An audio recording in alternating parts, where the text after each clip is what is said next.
Business women, हम लोग बात करते हैं कि challenges, you have seen the ups and down of the life, you have as you just said कि off the camera you were saying कि you love to be face challenges. अगर life में चैलेंजेस ना हो तो लगता है life जा कहाँ रही है। सो किस टाइप के चैलेंजेस आपने फेस किए during the your work life, और आपने कैसे उनको टैकल किया? Any message to the viewers? I think challenges जब आपको आते हैं, इट्स ऑल कि भगवान चाहता है कि आप इम्प्रूव करें, right? And you learn a lot out of those challenges. So challenges they are obvious, right? So हमें लगता है कि मेरी जिंदगी में चैलेंज आए हैं, मैं शायद सैड हूँ, डाउन हूँ, बैक चली गई हूँ, ठीक है? So everyone in the world, जब ट्रम्प प्रेसिडेंट बन गया, उसने 14-15 बिजनेस फेल हुए हैं, ठीक है? सो इट्स लाइक कि जिसने सबसे बड़े चैलेंजेस देखे हैं, और मेन बात है कि उसमें से निकल के बाहर आना, ठीक है?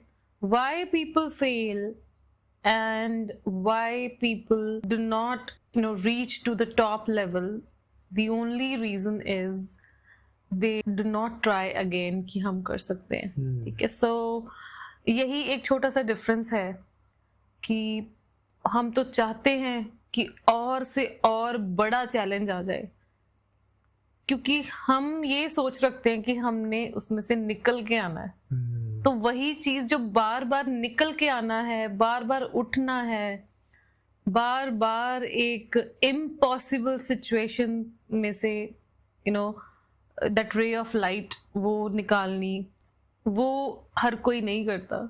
बट ये है कि वही चीज हमें स्ट्रॉन्ग करी जा रही है, ठीक है? उससे ज्यादा आपको कोई चीज स्ट्रॉन्ग नहीं करती जब आप बिल्कुल मरे पड़े हैं और उठने की सोच रखते हैं कि मैं उठ सकता हूँ, ठीक है? So I am in that category of people कि इररिस्पेक्टिव व्हाट हैपेंस, उठना ही उठना है, ठीक है? सो कई बार खुद को लगता है कि मेरे से स्ट्रॉन्ग शायद ही कोई हो, ठीक है ना? क्योंकि उठना ही है मैंने, सो वो थॉट ही नहीं है। तो हम लोग करेजियस होते हैं, बट वो हो सकता है 6 बार गिर के फिर सोचे नहीं अब बस, और आपको गाइड करने वाले भी यही कहते हैं कि बस बस बस, ठीक है? हाँ, बट वही कि हम उसमें नहीं है कि बस करेंगे, हमने उठना ही है, फिर उठना ही है। So I am totally okay with all the challenges life have ever given me. मुझे जितने चैलेंजेस लाइफ ने दिए हैं, आई एम थैंकफुल कि उनको पार करना, इम्प्रूव करना, स्ट्रॉन्ग बनना, ठीक है? तो there will be at the end one person who will win that Olympics की गेम, ऑब्वियस है, ठीक है ना? तो वही 1 पर्सन हम अपनी फील्ड में बनना चाहते हैं कि इसलिए हमारे लिए उठना बहुत जरूरी है।